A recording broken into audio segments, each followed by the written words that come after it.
कभी ऐसा महसूस हुआ है कि अरे, सब लोग तो आगे बढ़ रहे हैं और हम बस वहीं के वहीं खड़े हैं। अगर ऐसा लगता है तो यकीन मानिए ये फीलिंग बहुत कॉमन है।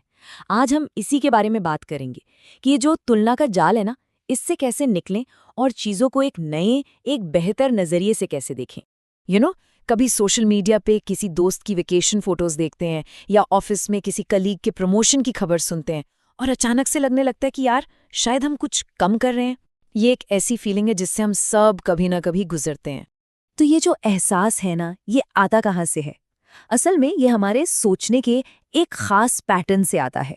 एक ऐसा मेंटल ट्रैप, एक जाल जो हमारा सारा ध्यान इस बात पर खींच लेता है कि हमारे पास क्या क्या नहीं है, बजाय इसके कि हमारे पास क्या है।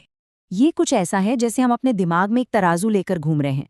एक पलड़े पर हम हमेशा दूसरों की अचीवमेंट्स को, उनकी खुशियों को रखते हैं और वो हमेशा भारी लगता है, और हमारा पलड़ा वो हमेशा हल्का। ये एक ऐसा गेम है जिसमें जीतना लगभग नामुमकिन है। और इस चक्कर में होता क्या है, हम अपनी ही अच्छी चीज़ों को, अपनी ही ताकत को, उन सारी ब्लेसिंग्स को जो हमारे पास हैं, उन्हें एकदम नज़रअंदाज कर देते हैं।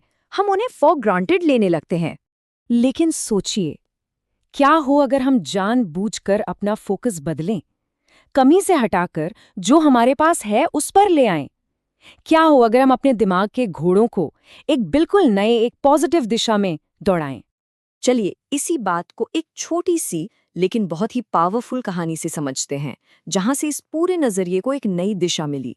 जरा सोचिए, एक रेलवे स्टेशन पर एक छोटा बच्चा है जिसके पास खाने को शायद बहुत ही मामूली सी कोई चीज है, और वो उसे भी एक बिल्ली के साथ बांट रहा है। ये एक बहुत ही साधारण सा सीन है, लेकिन ये हमें अपनी जिंदगी के बारे में बहुत गहरे सवाल पूछने पर मजबूर कर सकता है। ये हमें क्या सिखाता है कि असली उदारता, असली अमीरी इस बात में नहीं है कि हमारे बैंक अकाउंट में कितना है, बल्कि इस बात में है कि हमारे दिल में कितनी जगह है। देने के लिए बहुत कुछ होना जरूरी नहीं है, देने का दिल होना जरूरी है।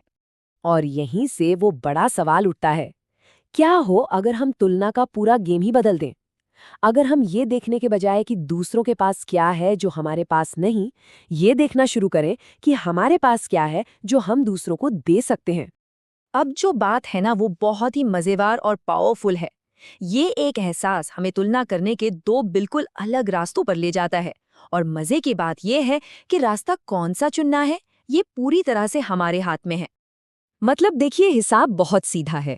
जब हमारा फोकस कमी पर होता है कि दूसरों के पास क्या क्या है, तो हमारे अंदर जलन, गुस्सा, इनसिक्योरिटी जैसी नेगेटिव फीलिंग्स आती हैं।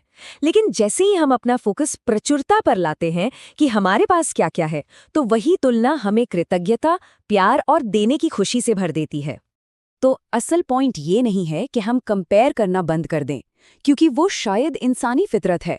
असली बात यह है कि हम ये चुनें कि हमें तुलना कैसे करनी है। ये एक टूल है, इसे खुद को दुखी करने के लिए भी इस्तेमाल कर सकते हैं और खुश होने के लिए भी। तो सवाल ये है कि ये दूसरा रास्ता, ये पॉजिटिव रास्ता हम जानबूझकर कैसे चुनें। चलिए अब कृतज्ञता यानी ग्रैटिट्यूड की शक्ति को समझते हैं। ये एक बहुत ही गहरा सवाल है जो हर किसी को खुद से पूछना चाहिए। सोचिए, हमें जो भी हुनर, जो भी नेमतें मिली हैं, क्या हम उनका इस्तेमाल कर रहे हैं, या बस जिंदगी भर दूसरों से तुलना करने और शिकायत करने में ही बिता रहे हैं? देखिए, किसी भी चीज़ के लिए थैंकफुल होने का सबसे अच्छा तरीका है उसे इस्तेमाल करना। अगर किसी के पास गाने का हुनर है, तो उसका असली धन्यवाद तब है जब वो गाए। अगर किसी के पास अच्छा सुनने की काबिलियत है, तो उसकी कृतज्ञता तब है जब वो किसी की बात सुने जिसे ज़रूरत है।